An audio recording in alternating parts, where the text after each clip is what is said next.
We are live now, Tough. How are you, mate? We finally live. we worked out this technology.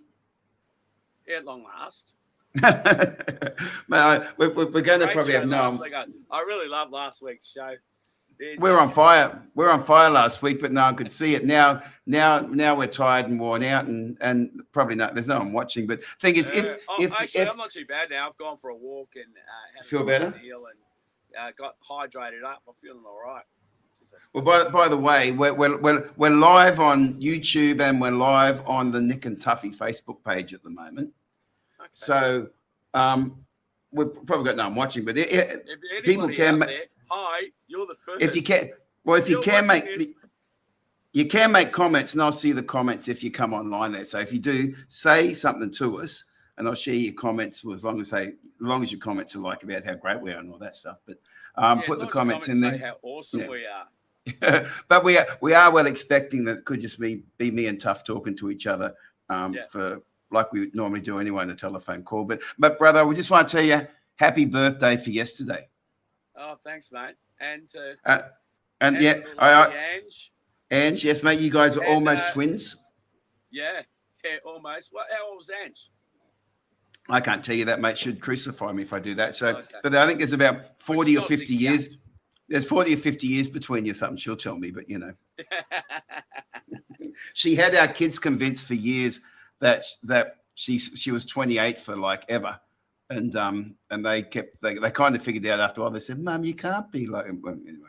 So I can't go into that side of things. But mate, you said you're a little bit dusty early on. I know it wasn't from you having too many drinks on your birthday, since you don't do that now. But I'm trying to help you out and make up for that. I'm drinking it's an Irish whiskey called Rebels County, which I haven't got much of it, just got a little bit of it. But I thought Rebels County was maybe that's the name. Yeah, Rebel County. I thought that was a good name for us to be drinking around. Yeah. But the interesting thing with me, like turning 68, on my side of the family, the male side of the family, no one's got past 67. So my sister's gone, oh, you beat the hoodoo. Well done. Yeah, that's it. You've broken it now, mate. I've been off the piss for a year. And the first thing she said, what are you going to do? Let's get pissed. We'll just wait for your 98th to hit it hard now. Oh, yeah. 68. Christ almighty. 12 years, I'm 80. Yeah, it's weird, isn't it? Way of looking at it, is it? But what do you think? Yeah, mentally, like I keep thinking I'm stuck mentally about 38, 39. I always kind of feel. I mean, my body's getting older. Where do you sort of sit at? 32. Yeah, right. When I first got up here, that's where I'm stuck at that. When I started gigging because everything feels exactly the same. You know, like your attitude and everything is exactly the same. So I was like, I'm still rehearsing like today. And, still wanting to improve and all that type of stuff. So, still trying to figure out how to be successful. That's yeah. Well, just keep working at it. You know, that's absolutely like as you do. I've never known anyone who works as hard as you as far as coming up with ideas and let's try this. And it's a harder market now, as you know. But I've come up with this idea. I don't know what you think about it. Because the pubs are very difficult. It's so expensive now. What do you think if, I'm thinking about doing these backyard parties, you know? Yeah, well, the house gigs, mate. I've been trying to promote the house gigs. And I think if you and I can do that together, that would be awesome. Well, the audience know all about that. You know, that, would there any comments out there? Would anyone be interested in having us at a Sunday hour, say 3 till 6 or 4 till 7 type of vibe? And the advantages of it really is the fact that there's no cab fares. You bring your own drinks. You know, to go and buy a schooner or something is $9-10 these days. You know what I'm saying? It's insane. Oh, it's insane, mate. And then get a whole bottle of wine for what you buy a glass for. Exactly. It's just getting ridiculous. So. And when you get to a pub, they got the footy on. There's no vibe. I haven't seen a pub with vibe. I did a gig up at Alex Hills the other week, and a girl comes up to me and said, she used to go and watch you and me at Fridays. She goes, it's shit house out there now. So I went out with the kids to a place and said, we'll go down. There's nothing going on. Who do you hear? Who do you hear talking about? Did you hear any acts anyone's raving about? Yeah, no. Any venues Mate, anyone's raving about? Mate, I had a meeting with a couple of people the other day, and they're talking about the industry and talking about one of the big things that's changed since the 80s in particular was back then, all the radio stations, you had Countdown, you had all that stuff was playing Australian artists and Australian music. And so you'd go out and, and my band, we were supporting In Excess at the Homestead. We were supporting Dragon at the Sunnybank Hotel. All these major artists would come through and the rooms would be packed because people knew who they were and they go and see them. What's happened now is no one's seeing Aussie artists anymore. They're all just seeing the big name stars. So no one's buying tickets or spending stuff locally. All they're doing is spending like $15 a head to go see Taylor Swift or Ed Sheeran or whatever. So all these big acts that come through, they're spending the money on, yet these local acts are getting nothing because there's no coverage for it anymore. So that whole side's dying, and I don't see how we change that. But what we can rescue, I believe... Even talking about the covers scene, it's nothing. Like remember back in the day that you could do 5 nights a week easy. When I started 5 nights a week. Started at the Paddo, Callan Vale, the Combsley, and other gigs somewhere along the line. But it was always you could work 4 or 5 nights a week easy. Yeah. Now you're flat out. Well, as you know, with me, I've given up on the pubs pretty much. Yeah, but people can't afford to. People can't afford to go out like they used to go. People can't afford to go out like they used to locally. That's the whole idea, to the backyard parties. Exactly, and that's what I'm saying. Well, you've got people spend this big money on, flying to Sydney or Melbourne to see an act, all that stuff. No one's spending on money locally because it's too expensive. But if we can bring that thing where we'll come to your house, put in $20 each, get 40, 50 of your friends, put in $20 each. Individually we'll do that. Going to talk about a different price for both of us. But it can be done very cost effectively by doing it at home. You don't have to worry about idiots or, bouncers throwing you out. People. There's no fights. There's no different groups. You're just one group of people, and there'll be people who have been to you. It's not going to be random people. They're going to be people who've come to your gigs over the years and want to relive that experience. And that's what the music's all about. It's about that experience and how you felt back in those days. And another comment I got the other day was, "You made me feel young again." Yeah, exactly. Going back to this, they want to go back to the day pre-kids when they're out there having fun. Everyone's got a story about a gig, Mate, what got you into playing professionally? Professionally, the '87 crash. Mm-hmm. Because I was living down at Sorrento, down at in the coast of anyone knows Melbourne, Sorrento Ports is where I lived for the last 5 years.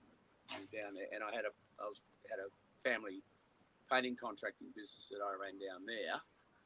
My other one was up in Melbourne, and we were just doing the cliff. It was all the old money, all these big old mansions, and you got to know everyone, and they just give you the keys. Oh, we're going off to Aspen, we're going off here. Here's the keys. Do the job, and let us know how much it's going to be. It was that easy. There's no quotes or anything like that. 87 crash come along. All of a sudden, this is their holiday homes. You're working on, even though they're big mansions, they're holiday homes. And I found myself, the new money started coming in. All the new places are getting built there, but also mansions and stuff. But I found myself Christmas morning finishing off the job so someone else could be happy, and then not getting paid for it. Then I was doing little solo gigs, little duos, part time, where they clap at the end of it, put the money and cash in your top pocket, and ask you when you're coming back again. I'm going, hang on a second. You weigh one up against the other. You got all the hassles and everything with the other one, and this one they having fun. So we sold up everything, bought a 4-wheel drive and a caravan, took off around Australia. I'm going to go either paint houses or do gigs or whichever one worked out. And it turned out the gigs were the ones that took over, and it all started from there. Phone call to Greg Shaw, got me into. I think the first gig I did for him was up at Crystals in Bundaberg there, or in the beer garden, and then and I had a gig in Cairns, And it started from there, and just then someone else going, and just snowballed from there. And the whole idea for me was a lifestyle. I had no interest in being a rock star or anything like that. It was just a lifestyle thing with the family, and as you know, I'm very family orientated, kids and grandkids and stuff, and it was all about the lifestyle more than anything else. And it turned out to be a good gig. Good gig, exactly. Ended up going really well. I'm still going. I don't know how this whole thing with doing a streaming and chatting and all that. I don't really know how it works. So like I'm flying blind here, and I don't know who's watching. But and there's some way that people can comment on the stream, which comes to us here. But I also just opened up the Facebook page, and you can also comment there. And so there's obviously some people watching, because I've got a comment here by a guy called Pete Rogers. Pete, he was having got pretty close to working out what Angie's birthday year was. But mate, Pete was worried the other night that he couldn't work out the technology. He thought that he didn't see us live because he was getting the technology wrong. And I said, Pete, mate, trust me, it was us that couldn't work out the technology. But Pete and Annie, they owned a venue up in Toowoomba called the Lake Hotel. And I heard there was some hot barmaids working there. Mate, some really hot barmaids working up there. That was like their kind of adopted barmaid child in a way. And that was the venue where I met Ange. But Pete and Annie were like the most wonderful people. But so Pete, thanks. You're out there watching somehow, man. I don't know how this all works, but thanks for watching. I don't know whether we're any better than watching Australian Idol or not, but it's something we're going to try and do anyway. But so many good memories around those days. Just treat it. You know what I've been doing? I've been treating it like we're just having a chat like we always do. And if someone else is interested in it, great.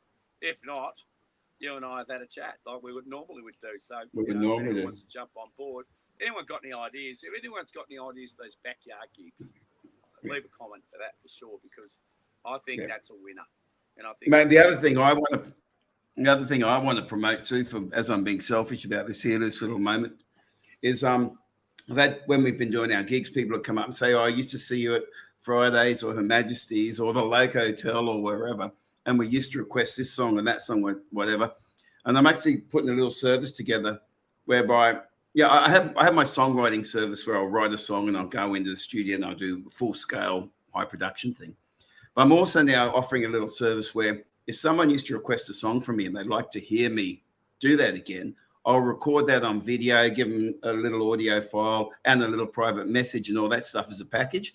So if anyone's interested in me, recording their request, let me know and I'll put that together. There's a fee for it, but I'm trying to keep that one as cheap as chips, just enough to help cover the grocery bill and stuff. But message me or send me an email and I'll put our email up there later on. But I'm trying to push that one as well. So all these ideas, mate, it's just the world's changed and it's hard to get music out there, and we've just got to be thinking on our feet. Like we always used to do that back in the day. I mean, I think before the internet, we both had mailing lists, and I remember Ange and I we had about 1,500 on my mailing list, and we spent 2 days stuffing letters into envelopes and paying a fortune for stamps and putting them in there and sending them out every month to let us know where we're playing. But people would tell me they'd love getting that letter in the mail, seeing it was addressed to them, what they were getting, all that stuff. And we're missing that personal contact. It's like when you listen to a music stream on Spotify these days, it's nothing compared to opening up the album and reading the liner notes and getting to know everything about that album and hearing it over and over again on your headphones. There's that personal element missing. And I think that's something that you and I can still bring to the party with what we do with our gigs. Yeah, well, I'll tell you, talking about, I was a credits junkie. And that's where I got all my albums that I got in the 70s and early 80s. It didn't do much after I got married, but in the 70s, I was just, every week I'd be buying a new album. And I go through the liner notes and I'll see who played guitar. Well, Larry Carlton. I'll look him up. So I end up getting a Larry Carlton. Who else he played with? And you go and see. And that was the benefit of the liner notes. And I don't know why they're not doing that digitally for even Spotify or whatever. So people know who's been playing what. That's how you get to know all your players, Well, but interesting point about that. I'm a big Lee Sklar fan, the bass player. I don't know if you know Lee. He was bass player for James Taylor. All that. Anyway, Lee, I actually bumped into Lee at the steps of McDonald's in Queen Street one time when there was a James Taylor concert. And I almost got to play in a session on him with LA, but that's another thing altogether. But anyway, Lee, Queen Street in Brisbane. Yeah, I did, mate. I've seen James Taylor like live about 7 times. You know, it's like one of my go-tos. James was my thing. Anyway, but this is when I was pretty young. He was playing at Festival Hall in Brisbane, so it must have been mid 80s, 80. No, we're in 84, 85 around then. Yeah. And before the show, I was like, McDonald's. I don't know if it's still there, but it used to be underground, next to Her Majesty's and all that there. And I was walking down the steps, and I bumped into this bloke. He said in American accent, "Oh, sorry." I looked up. Here was Lee with his big beard that he had. You know, I'm like, Lee Sklar. But so I actually bumped into Lee. But then years later, in my first sessions in Los Angeles, I was recording at Cherokee Studios with the Robb brothers. And the Robbs were actually good friends with all that whole crew. And the first sessions, they lined up the players for the session players we had. We had Jimmy Zanzamini, who was from Lita Ford's band. Rick Slaughter was a drummer, and he'd worked with Van Morrison and James Taylor, had John Hobbs on keyboards. Jimmy played bass, and came up later. I said to the guys in the Robs, "Oh, my dream is to one day get to play somehow with Lee Sklar." And they said, "Oh, we'll see if we can get Lee for that session." Anyway, they did actually try, but he was actually playing at the inauguration of Bill Clinton at that time in Washington, so it didn't happen. But I got that close to doing a session with Lee. But anyway, he does a podcast these days where he just talks about the thousands of songs he's played with and the artists he works with and everything else. And he was talking about the early James Taylor, the first James Taylor record they did, and Peter Asher produced it. And long story how it all came together. But he said one of the things that Peter did was he was the first guy in that James Taylor album to actually put liner notes in on who the players were. Before that, they were all these kind of session players in the industry and from CBS and all this stuff who no one really knew who they were. But Asher put the liner notes in. So suddenly Lee Sklar and his guys from the session, all the guys he worked with, Russ Cucknell and that whole group that worked with James Taylor, Jackson Brown, Carole King, through to Phil Collins, through to everybody. They really picked up all their work because Peter Asher put them in the liner notes. So the labels would be looking at trying to put out an album like Carole King, and they look on it and they see these guys on there. So suddenly they became the hot session guys in the world. And liner notes, mate, on albums, that's a difference that can make.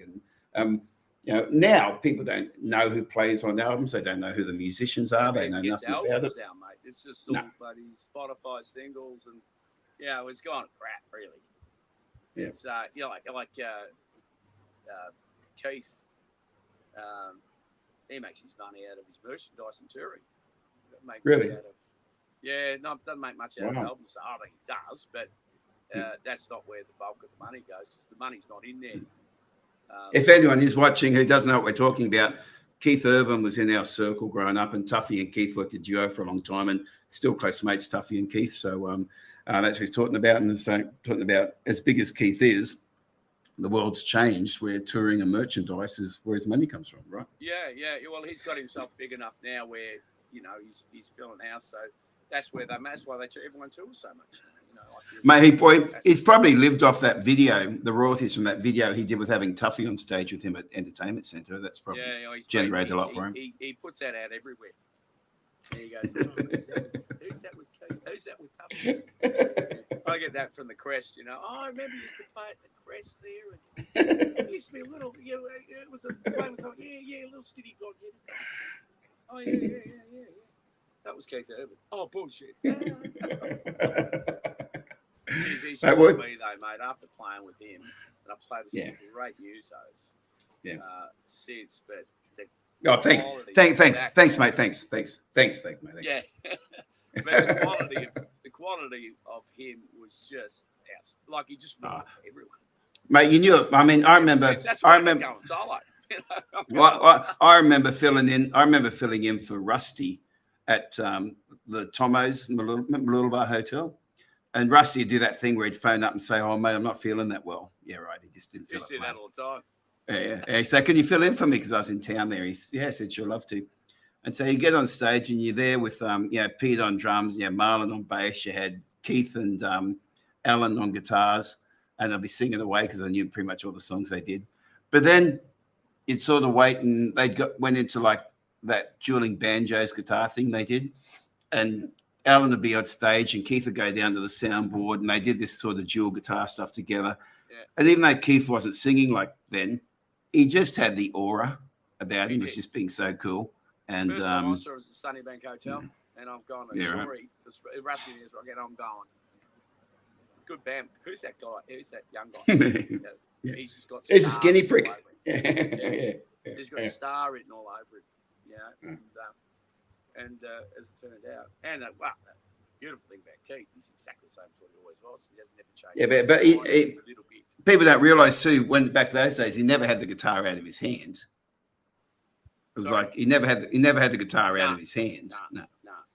He was telling me when he was going to school, he'd hear a song on the listen to the radio, hear a song and try and figure it out in his head, and then go back to see if it was right. He'll go little stuff like that. He just we were up in Cairns together, and this is when he was. The reason I started playing with Keith was he was recording his first album. And it was just to make some bucks on the side. It ended up turning into a really good little act. We pursued for probably about a year and a half, 2 years. But I'd hear him in the room next door in the motel. He'd be making up these songs and come out with these ideas. Like at the Crest, one time I was we're playing away, and then he just started. I was sort of having a chat. He just started playing a little bit like Pink Floyd, "Brick in the Wall." And then he started doing all this amazing guitar stuff. Just going, what the hell? And I put the guitar down and walked off. Let him go. I go, go on, you smart ass. I don't want to do bloody shit. No, and everyone's just sat there mesmerised. You just going, he just had it. It was world class back then. Yeah, for sure. And it took him 14 years before anyone. Before he had any tiny little bit of success over there. I mean, he struggled for bloody ages. He was telling me with the what was the band he had? The Ranch. The Ranch, yeah. Well, mate, what happened? What happened there was Ange and I went to Los Angeles in '92, and Keith and the Ranch were going to Nashville at the same time. And we actually, I can't remember, it was Keith and his girlfriend at the time, myself, Andrew. I can't remember if Shorey was there. Yeah, she was Ange as well. Yeah, I know. Yeah, I didn't mention, but we had another Ange. But we had dinner at, used to be Sizzlers at Toowong the week before we left. I can't remember who else was there. I don't know if Pete was there. But it was just, like, we didn't know what we were getting into. We were all just heading off into the blue. And scary part was, we were watching on TV while the Rodney King riots were happening. So you had all these people being beat up and fires happening and everything else. We're going, okay, great. We're going to Los Angeles. You guys are going to Nashville. It looks quiet there. That's nice. That was kind of interesting. But also another friend of mine, a really good mate, just wanted to mention it, Fred Davies. Fred was one of Keith's early guitar teachers. I don't know how long he taught him for, whatever. He's an early teacher, but he passed away last year. And was that Fred's memorial service. I thought it was so cool. As they're carrying the coffin back out, the music he had playing was Another One Bites the Dust from Queen. So I thought, if you're going to have a great music track for you being carried out of the memorial service, Another One Bites the Dust summed it up really well. So anyway, just a shout out to Fred. Getting back to the Ranch, Keith told me they did. This is how hard it was when I first got there. Yeah. They did a gig that was. They were booked to, like Celtics there with the whole shooting match supposed to book. And not one person turned up. Yeah. Not That's one. right. Not one. Yeah. So everyone looks at the finished product. Yeah. They don't realise the amount of work. I didn't want to do it because, not because it probably wasn't good enough to do it anyway, but I didn't want to, I have 4 kids at that stage. And, mate, you were making millions of dollars back here, mate. Sorry? You were making millions of dollars back here, mate. Yeah, but it's something I always thought about doing, but of course, but it was just too hard. It's just but, I didn't want to risk the family. It's great for you. You didn't have your kids at the time, so you could go for your life as a big adventure. But hang on, you're selling short your legendary reputation of harmonica player you built in New York. Oh yeah. Oh, it was all right. Mate, the white guy running around all the Bronx and everywhere else, knocking him out with his harmonica playing. That was awesome. Yeah, no, it was. Look, it's been a good journey. The fact that the two of us have been able to make a living out of it for all these years and still doing it, it's pretty amazing, really. Well, now I don't know what to do anything else. Mate, I've got a few people. I don't know how this works here, but I'm just looking at the Facebook page again. You got people like Diane Cuddy. Hi, Diane. She said, "Great to see you guys." Matt Wallace is saying, "Hey, legends." He's watching. Hey, Matty. Matty's a firefighter around the town, mate. Who's one of the legends of the Brisbane. Kev Meredith is saying hi. Hey, Kev. He says he's watching. Kev ran the muster bar up at the Gympie Muster, and the muster bar was it wasn't like the official bar. It was the bar in the campsite. And it was like the best place in the world for people who didn't know each other to come together and have a great time around. And I actually wrote a song as part of my Sunshine State of Mind show called Kevy's Muster Bar. Thank God you're here. And really cool. And then Pete Rogers, of course, he was mentioning before. But if you are watching, I don't know if you can put a comment in the actual stream or on the Facebook page or wherever. Just put a comment in, just so we know that there are people watching and how it's happening. And I'm going to actually try and do something with this live streaming thing every Tuesday and Thursday at 7.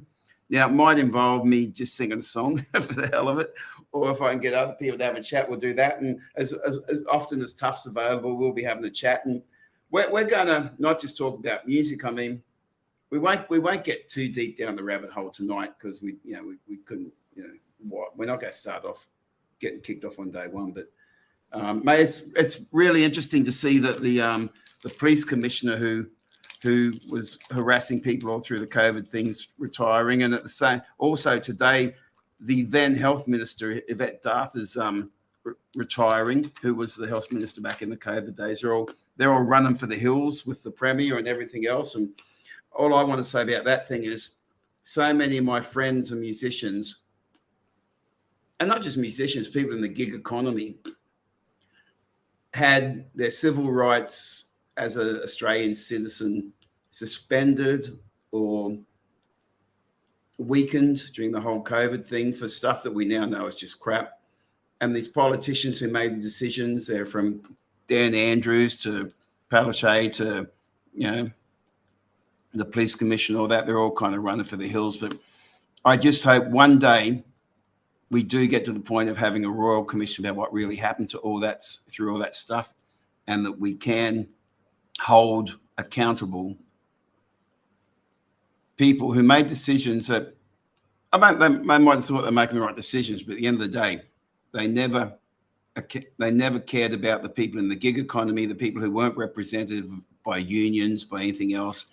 They had no one to look after them, who they used to build as much fear as they could in society to push their agendas. So I'm not going to go too far down that hole tonight, but the worst part about it is, well, what's come out for me is it's so easy to declare a state of emergency, and then all the rules go out the rules go. Absolutely.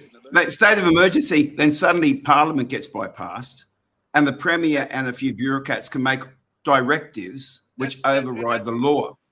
Yeah, well, that's where they're going to have a look at it about the. Hang on a second, when you and the whole things. Well, at least finally now the it was a test, mate. It was a test to see how much we can stand, how much they can do this. At least now, finally, I wrote emails to the Human Rights Commission through the whole thing. But now at least the Human Rights Commissioner for Australia has come out and said there needs to be a royal commission, not just to look at what they did in an overview, which is what they're doing now. But the states need to be held accountable. The people in bureaucratic positions need to be held accountable. and the Human Rights Commissioner is saying that. So let's hope that happens. And mate, as we come to this next election, I just want to, in the right way, bring up these subjects so that as people go to vote, they realise the Labor Party really screwed us over. The Liberal Party, at state level, they were as weak as piss, absolutely. Yeah. Independents didn't know how to do it. They were just trying to promote certain personalities. But we need to realise that the one saving grace for our democracy, which I think is different from America at the moment, I don't know how America gets out of their position, but because we vote for our local member, our vote does actually have some power to it. Yeah. And people need to think of what their vote's about and who they're going to vote for. And it's not about winning the majority in the House, but if we can get to a point where a really sensible group of people with the right conscience can hold the balance of power as independents, I think that's what we can aim for. But anyway, that's the other stuff I'll head for. Well, it's a long way down. There's got to be a whole heap of changes, mate. Yeah. Look, all that COVID thing was just climate change on steroids. Just trying to create panic, conquer and divide everyone up, and create panic and scare everyone. Where a normal person just wants to get on with their life, raise their family, and have a reasonable living, a reasonable lifestyle, and that's it. Nobody's asking for too much. And look, I understand that people, kids coming out these days are, kids coming through now, it's going to be so hard. They can't afford a house. Yeah, but I understand that during that time, people who worked in the government, worked in successful businesses, they really weren't affected. They think, well, what was the issue? We supported the Premier. She was trying to protect us. But it's more the people in that gig economy end where we are that just really went through the point where we had our civil rights as citizens suspended, And so whatever your experiences was is what you will see the effect was. So I'm not putting down as people who had no issue. They were comfortable with it. But there's a lot of people in the gig economy, and it makes up a big part of the economy, an economic base of Australia. And they all vote. And all vote. That's what we've got to get people thinking about. But anyway, that's that side of it. But that's the type of stuff. During this streaming stuff we're doing, I'd love people to give us some ideas of what they'd like to talk about, because we're probably not going to mention the COVID thing too much because we don't know what you get kicked off for. We'll probably call that the dark ages, I reckon. We'll just say, remember the dark ages, tough when we couldn't. Remember when we had to sit at the table and we could talk, but then if we walked 3 meters to the bar where the same air was, we had to put a mask on. How stupid that was. And we'll call that the dark ages. So I think we'll go down that road. There's no scientific proof of that. There's no science behind it. I was 10, 12, well, hang on, where are we at now? No, 14 years ago. No, 10 years ago. I gave up smoking. I smoked most of my life, as you remember back in the heyday. Once, then you come up and gave me a smoke and started all over again. Well, you asked for it, and all that. So it was New Year's Eve. I gave it up 10 years ago, but I remember being in my house, and I'd never smoke inside. I'd go outside, and I'd go out to the veranda, and I'd have a smoke out in the veranda. And the kids' bedrooms were down the back of the house, like 30, 40 meters down the back there. And they'd be complaining about me smoking outside because the air was going down the back 30, 40 meters, and they could smell it. If you could smell that, what the hell difference does that? And the smoke particles are much bigger than virus particles. So if they're going to spread like that in the open air, how do you think that being 10 meters apart is going to make any difference to you? It was just so stupid. The big one that really got me all the time was the way that the Premier would act like this headmistress and get up on TV each night. Now, this is our government system, right? It takes them about 2 years to put together any statistics and release statistics. They can't figure out the ramping issues at hospitals. They can't figure out all these numbers. But suddenly overnight, they knew exactly how many people were getting sick by something overnight. They suddenly worked out a method where they could report on everything exactly. It was just so much crap, and it's like, whatever. I got a bit. Vaccinations. Yeah. I got a bit voicey over that time in my little inner circle, mate. I did this regular thing where I talk about the Premier as Wayne and the health person. Then Jeanette, I'd call them Garth. like Wayne and Garth from Wayne's World. They get up on there and they do their little Wayne's World spiel every day. And yeah, just drove me crazy. But anyway, moving on from that, that's if people want in the little Facebook comments people are making there, if people could let us know, first of all, if we're getting the technology stuff right, like, can you hear our vocals okay? Is it clear? Are we making sense? If you can let me know some feedback on that, that would be awesome. And just give us ideas of what you'd like to chat about, you know, what you'd like to hear about. And most of it's going to be about music because that's my passion and that's what I think I really want to focus anything I talk about. But, you know, coming into elections, coming into other stuff, there's not many places where people get around and have a decent chat. And people don't have to agree with me on my thoughts. If you've had a different experience, that's fine. But we need to be able to sit down as reasonable people and chat these things through, not just hate against each other. That's what really annoys me, is when somehow along the way we've lost our sense of humor as Australians, I think. Yeah, well, you can't lose that. You know, that's all I've got. Mate, Barnaby... I've still got it in spades, only because I look at everything as funny. You know, I don't look at anything being... I just look at the funny side of things, even if it's bad. Mate, as sad as it is about... I don't agree with, obviously, Barnaby Joyce as the person he is, being asleep on the gutter and all that stuff. I probably relate to him more than I do a lot of other politicians because he's fallen asleep in the gutter. You know who my local member is? Who? My local member is Bob Catter. Yeah, Bob's a legend.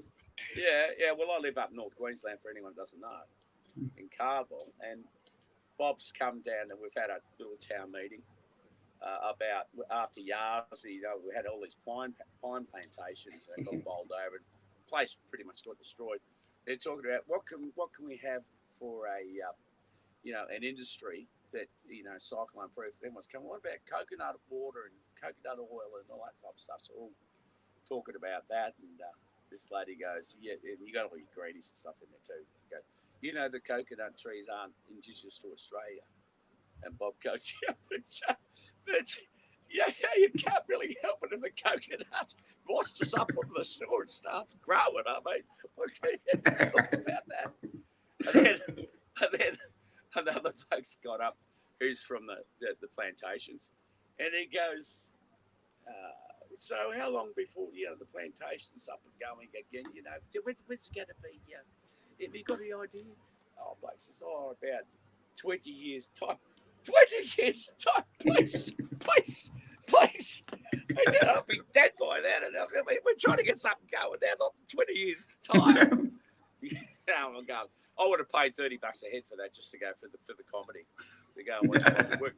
But for our area, he's fantastic. I mean, he knows country people, knows he knows, because we're left out basically. Mate, but you talk about your area. I've done some gigs recently up at the Bus Club at Mount Isa. Bob's office is in Mount Isa. Yeah, he's Mount Isa. You got from Carwell to Mount Isa, and he's doing all that land. It's one of the biggest electorates. It's bigger than most countries you can think of. Yeah, but he lives in Charleville or Cloncurry. It's in Charleville, I think, or Cloncurry. Okay. Where he is, he's come all the way down, like it'll be like 10-hour drive from there to Carville, or 8-hour drive anyway from there to go and see his local constituents. You know, that's what I call a politician. You know. Yeah, exactly. No, I agree with you. I love it when I was watching an American TV show. They had a little bit about Bob and about the gay marriage, and he's covered.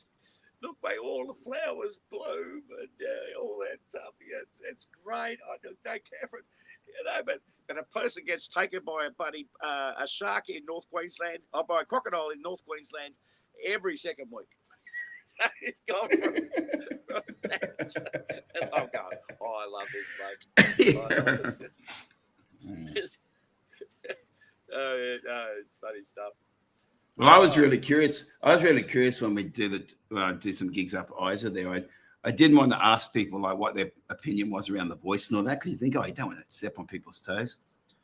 And then when you saw the outcome and you saw that, everyone knew it was just a whole scam thing going on around it, except the people in Canberra, they voted for it. But people like Bob and that they're so in touch with the people in their community. And that's what just is missing, I think, is so many of the metropolitan areas. It's like you look at the people. Well, I had meetings through the whole thing with the member for Sandgate area where I was living at that time. And he was also the minister for sports. And I met with him and said, you know, it's a bit rich what's happening as far as the way that the entertainment sector is being treated, you know, compared to the sports sector. And he just sat there blankly looking at me with his eyes that focused on me and just lied to my face, saying that they're not favouring the sports in any way. You know, it's just the way things work out. Mate, you know, the money they make off the gambling on sport obviously gave it preferential treatment. No sport was going to close down. I mean, I've got some great friends in the racing community, so I'm not knocking the racing community. Hallelujah for all that they do, that they're a great community. But through COVID, it didn't close down for one day during COVID because of the tax that the government make out of gambling. And good power to them. We didn't have that figured out as musicians. But the point is, because the horses are breathing in all the viruses away from the humans. So they're when they're running, they're sucking all that stuff away from us, and they don't get COVID. So it's safe out there. Mate, there's a 2014 report came out from government entities showing that back in as recent as 2014, the live music industry added more sustenance to the Australian economy than the airlines industry. The problem with most governments is they think of the music industry as this leper that needs to be propped up all the time. It's an arts industry that isn't commercial. How ridiculous. One of the most consumed products in the world is songs. Digital content is like one of the major things that is exported around the world. We are really good at producing it and performing it. Our music industry is something that all levels of government should be helping to turn into a major driver of domestic spending, consumption, and also international export. It should be looked at like the coal industry or domestically like the building industry. It's something that should drive the economy. But all these politicians see it as something that you need to just throw some money to the arts here, throw some money to the arts here. And in Queensland, the Queensland government always says, oh, each budget they've put like 97 million towards the arts. Then you find out, well, no, actually 90 million of that has gone towards building projects, which supports the unions who support them. And the actual music industry gets about $3 or $4 million out of that budget. Yeah. That's the reality of it. Yeah. Well, the only one I can see who's doing something for local and original music is JC from Powderfinger with this. He's opened up some venues and getting good bands and stuff through. Yeah. He's doing a good job, but it's just remember what the Valley used to be like back in the 90s. Christ almighty. Everyone you go and see playing, go and see Powderfinger play. Mate, I have a flyer. I have a flyer there before I went to.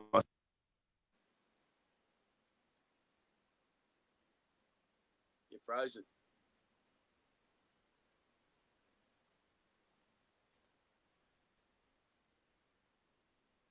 Hello.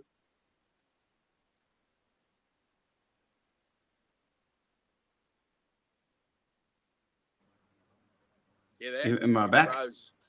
Yeah, am I back? Froze. I'm frozen. Yeah. Am I back now? Yeah, I can see I'm back? Yeah. Okay. I don't know what happened there. It just came a message. And mate, this is this whole world of technology we're coming into. But I've got this flyer at Her Majesty saying there was promoting Nick's send-off to the USA party. And underneath that was on the Wednesday night after that was Powderfinger were playing Her Majesties. It was like, it was all just the same group. And even today, I haven't had much to do with Bernard at all, just the occasional say hello over the phone line through radio interviews. But I see Ian every now and then. And mate, the Powderfinger boys were great local guys who they actually, first time they entered the Queensland Rock Awards, they got ditched really badly. They didn't do well. But then, of course, they ended up being Powderfinger, which I think is just probably the greatest band Australia's ever had. and yeah, right, they're just a great bunch of guys. I remember Bernard used to play down at her match, a solo. Yep. On a Tuesday night, I was playing at the Monkey Bar, which we used to do which used to be the Winter Garden. Yeah, next door to it. Yeah, next door. And I used to just go down and watch Bernard. I didn't know who he was. I thought, yeah. This place is good. Oh, yeah, he's really good.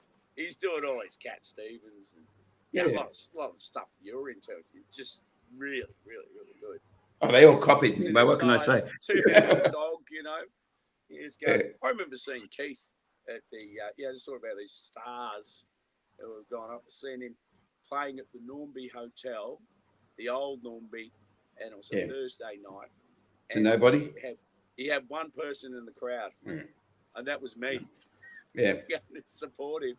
And I said to him, mate, how do you do it? He goes, mate, I just pretend I'm playing in front of 10,000 people. Mate, we do it every night. I'm still doing those gigs. I've got a few things I'm working on at the moment. I've got the shows with Tffy and Nik. Really want to get those out there as party things. I'm working on a show I've put together called the 70s Unplugged Show. I'm really trying to get that out into clubs and different things. And it really celebrates some music that I grew up with. And I've got all these videos that go with it and everything else, the stories. I've also then developing Northern Rivers Child Show, which is a focus on my original stuff. But in between that, the thing that still keeps me working is turning up and doing these local pub gigs where you're playing sometimes to nobody or a few people or whatever, but you just got to turn up and enjoy playing. I mean, we're not doing a job where you turn up to just get a wage because, you do in that sense, I guess. But the point is you have to switch off from it being a job and remember you have the wonderful advantage of doing your passion every day. Yeah. And my passion is music. I'll be playing music all the time if I was doing something else.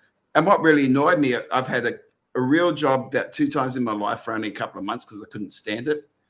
Because when I was working at it, I just kept working on songs. I kept working on music. That was it.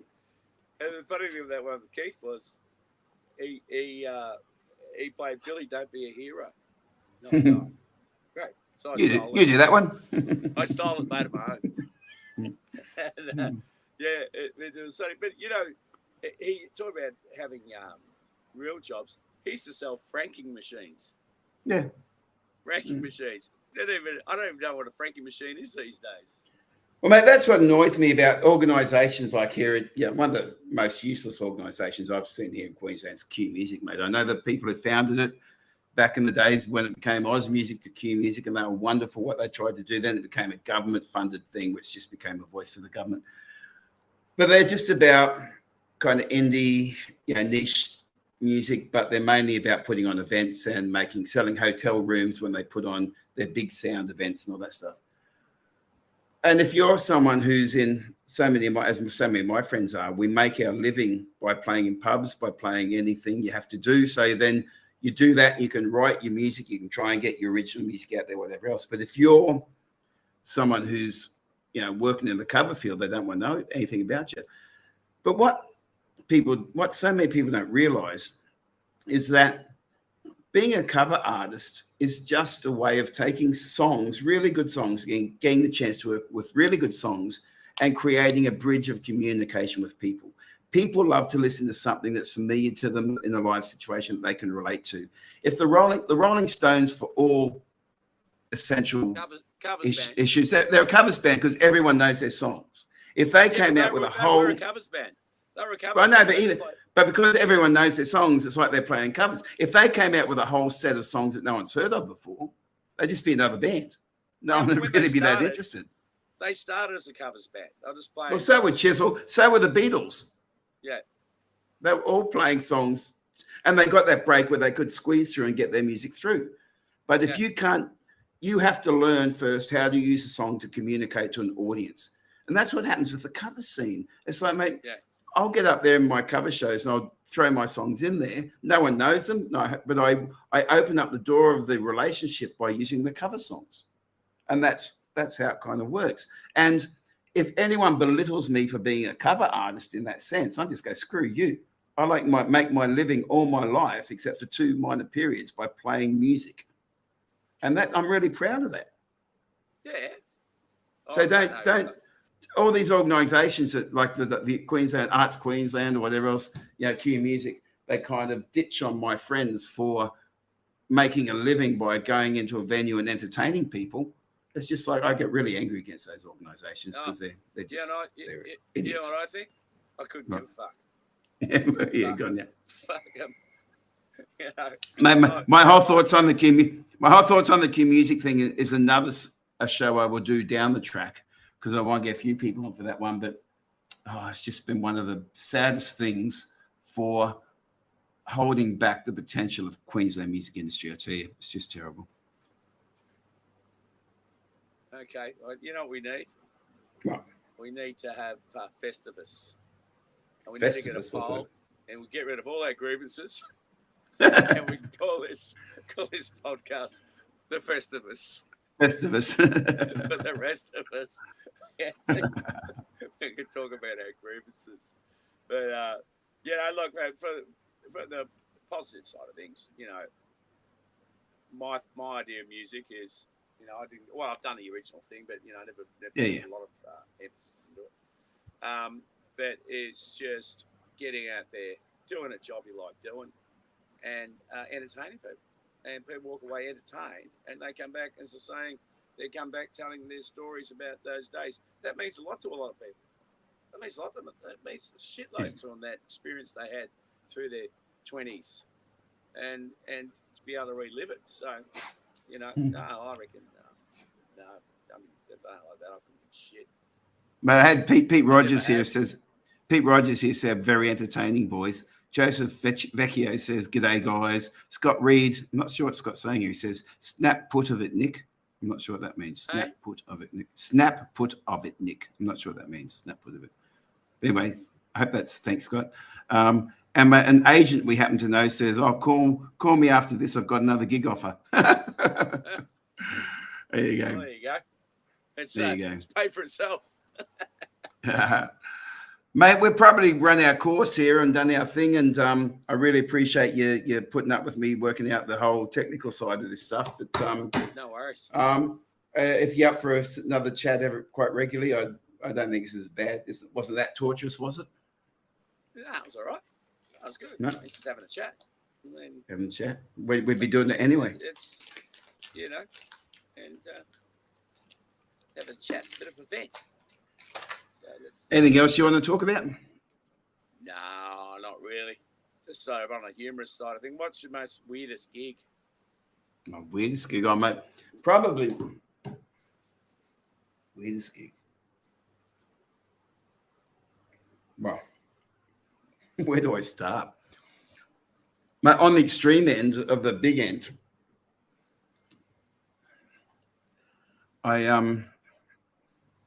when I did a lot of stuff in China, and that's another story I'll talk. I'm actually won't use this whole thing to tell my China story a bit, but I had a song go number 3 on the Chinese national radio charts, and that led to a lot of interesting scenarios. But I got to work with some really big artists and producers in China.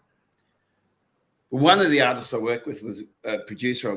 Producer/artist was a guy called Li Jie, and Li Jie is like.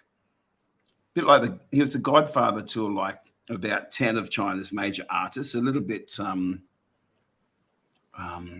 he was like a producer / introduced a lot of artists from regional areas into the main Chinese music industry.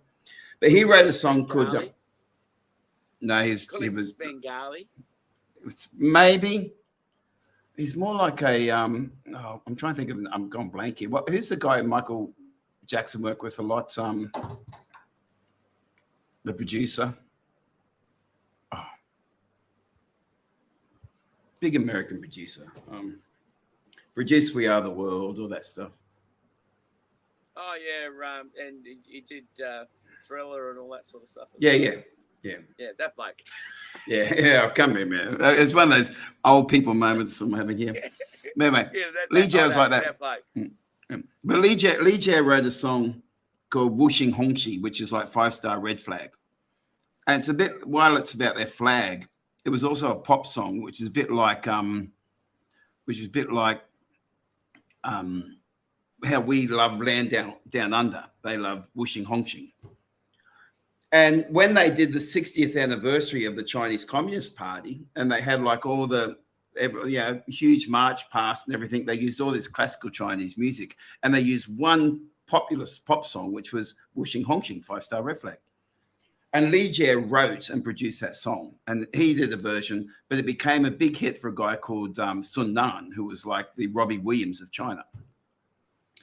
Anyway, CCTV4, which is like their kind of like CCTV has 11 stations to it. It covers all of China, but CCTV4 has a bit more cultural stuff going on with it. And they did a special on Li Jie. And Li Jie actually had a really bad drinking problem. He really was, quite violent through his drinking problem. And they did this special where they went through his whole amazing career, but also his issues, his problems with drinking and all that stuff. And they started it off by looking at where he wanted to take music in the future. And he was doing a lot of work between traditional Chinese music, especially Tibetan Chinese music and Chinese mainstream music. But where they opened the show with was I had recorded a English/Chinese version of Wuxing Hongqing with Li Jie. And so it was his famous song. I did this English/Chinese crossover version where I sang part in English, part in Chinese. And I sang on his special in CCTV, which went out to 70 million people. Now, I'd like to know how many other Aussie artists in China have got to sing to 70 million people in China. That was probably the most moment where you go, wow, did I really get to do that? Yes, I did. And you kind of blow your mind out. The other extreme of that is I was doing some shows in New Zealand one time. And I was down just north of Christchurch. And I was playing in a pub where there were 4 people sitting at this table at the back of the room. And they were these New Zealand shearers who'd sort of made it clear they really hated Australians. And I had to sing my set to these 4 blokes who were like tough New Zealand shearers who clearly hated Australians. And I got through it and I did it and I went, I can play any room. I can play any room. So, mate, they're the extremes, I guess, of the weirdest things I've done, I think. You want to hear mine? Yep. Compass Point 2, second go at Compass Airlines. Mm-hmm. They had an office near the Portos Hotel where I was playing, early 90s. And they used to come in all the time, and the CEO and stuff come in and goes, we want you to go and play on the inaugural flight, Compass flight to Cairns, very first one. I go, oh, yeah, that's unusual. He said, but what we'll do, we won't pay you. We'll do a concert thing, Oh, yeah, good. Yeah. Right? So anyway, we've got on the plane. They had, a few celebrities and, all the news people and stuff at the time. And so with Darren Clark, Darren's come up with this. They said, you just got to play a few songs on the way up, And I go, all right. So I just, walking up and down the aisle playing the guitar. I'm thinking to myself, this is fucking ridiculous. Anyway, that's all good. Then we got to the airport, Cairns Airport, and we just had to do a little show just at the airport, So then, mate, Darren thought, let's get pissed. So we got pissed. And thinking we've done all our work's done, and then we're flying in it. We had the seats, which would have been first class, but all the seats were the same. We're at the pointy end of the plane. And I'm sort of half flagged down and get a tap on the shoulder. When are you getting back up again? I go, what? I'm fucking pissed. So Darren, let's get up there. Anyway, walking down the aisle, I'll never forget it. I was doing Piano Man as the plane was descending. And all I could hear was,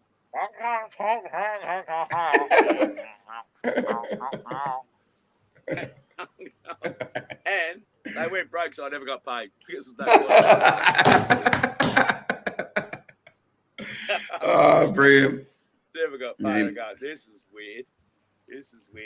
Another interesting one I did. It was a good gig, but it was just different. It was Fiji. I was doing a travel, wholesale travel agents conference and I was at the Sheraton, and I was working actually for the Sheraton for this particular gig. Did a couple of gigs at the thing, and their finished one was on this little remote island, and going out with the natives on the boat. Whereabouts? Whereabouts? What native island? I don't know what the island was. I don't know what it was. Just it was just a deserted island. I don't even know what the name was. In the Pacific, like, hey, in like a Pacific island. Yeah, Pacific Island. Yeah, off Denarau, around there, and that was only about 3 or 4 miles out. You know, not even miles out. Wasn't far.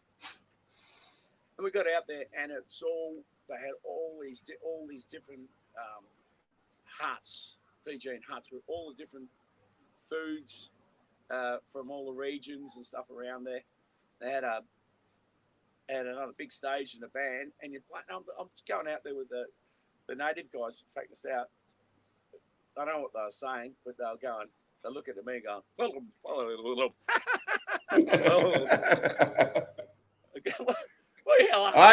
you're in the valley.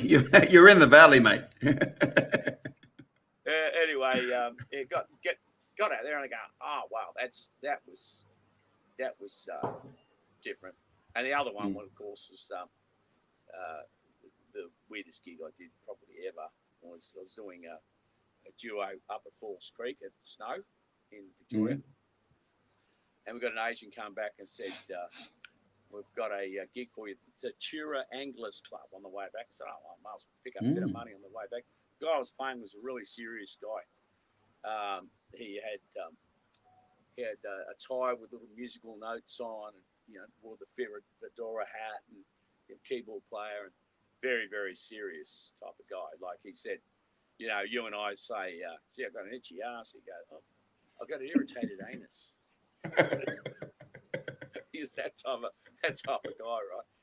Anyway, we got down. We had to meet this guy called Sock at these crossroads in a yurt. So Sock turned up, and then we followed Sock down to the Anglers Club, and it turned out to be a bikie club, the Monkey Mob or whatever it was, right? We've all done them, mate. Yeah. Anyway, we're playing away. They're going, geez, I hope you're better than the last band. Come here. I go, said the name. I can't remember what the name was. But I go, oh, yeah, they're a good band. Yeah, I said, I haven't seen it for a while. Yeah, that's right. Anyway, Jonesy said, let's go put on a stage again. I had a beanie, like a Wolfie's beanie on, denim jacket, 3-day growth. I said, I think I'm going to stay. I think I'll just stay like this. Yeah, dress right. Put on this tie and everything, And anyway, we're playing away. One bloke goes, play the hunter. They call me the hunter. Down, down, down. That's my name. So yeah, I think I know a bit of it. So I'm going, okay, 1, 2, call me the hunter. Anyway, go through doing it. At the time, we were more of a lounge act. Our big song was No Need to Ask. He's a smooth operator. Smooth operator. That was our big number. So anyway, go play the hunter again. Okay, then there you go. Anyway, it's getting around about 1 o'clock in the morning or so. Well, thank you very much. That's it. You've been a great crowd. And where do you think you're going? It goes, well, Gary brings out the contract. The contract says that, we're to play to so-and-so. And I go, Gary, have a look around where we are. And he goes, well, what do you think we should do? 1, 2. They call me that. Anyway, they're all bloody smacked out and pissed and lying across the floor and everything. We quietly packed up the gear. Sort of about 2 or 3 o'clock in the morning, stuck it into the van and took off and waiting for the big rah, rah, rah. I remember shortly after I met Ange, actually, we were up at the Mooloolaba Hotel, Tomo's, and it used to be Sunday session. You used to get bikies up there everywhere. And we walked in this session that was just all bikies, man. I can't remember what club it was. But anyway, set up, and I was like, is Ange going to be all right here, And I played a couple of songs. I just, know what to play. And you made the boss guy happy, the head guy. He loved what I was doing. Suddenly he took Angie on his wing, sat her at the table, and she had no issue whatsoever. Like, he protected her and made sure she was good, and everyone was nice to us. And a weird mentality, mate. If you, those bikie days, if you just gave them the respect to just be part of their space, there was never an issue. I find they were really interesting. But, anyway, mate. I look back at that one as just fun. It's great. Yeah. Mate, we're probably over an hour here, and had a number of people said that everything's been going good. And I had Dave Daly mention something in the comments. Dave was a DJ back at Stereo 10 4AP days when I hit the charts in Stereo 10 back in those days. And then he helped me actually when he was in Townsville doing morning radio. I had a song called Come Back Soon, which we got involved with the Australian Defence Force and raised quite a bit of money for orphanages in East Timor. So Gay Dave and Bonnie Peacock said hi there. And Bon was my first real girlfriend back in the day from Gympie. And great mate still to this day. And mate, it's just interesting seeing people pop up. And I'm going to try and do this thing. I'm going to try and do something every Tuesday and Thursday at 7 p.m. It might just be if I've got no one to talk to, I'll get on, I'll play a couple of songs. If I've got someone to talk to, I talk to them as often as Tffy's available. And you got to realize, guys, it's very expensive and everything to get Tffy on board because he's such a huge mega star. But keep saying that. It also depends which part of the world he is and what the internet signal's like. That could have something to do with it. But and also his Lenny is like kind of you got to make sure that she's happy to be doing it because she's like much nicer person than Tffy, and you got to keep her happy. And we're in a motorhome. In the motorhome, that's right. So she's sleeping, we ain't talking. But she's watching a footy game tonight, which this is a big. I almost went to tears when Tffy said he was missing the Lions game to have our chat. I almost started crying that he did that type of commitment to it. That was quite amazing, mate. Thank you. Anyway, absolutely. I've been looking at one eye. You've been looking at it. How they doing? 15, 105 to 11, 12, 78. To Brisbane? Yeah. Okay, that's good. I mean, so they're just playing.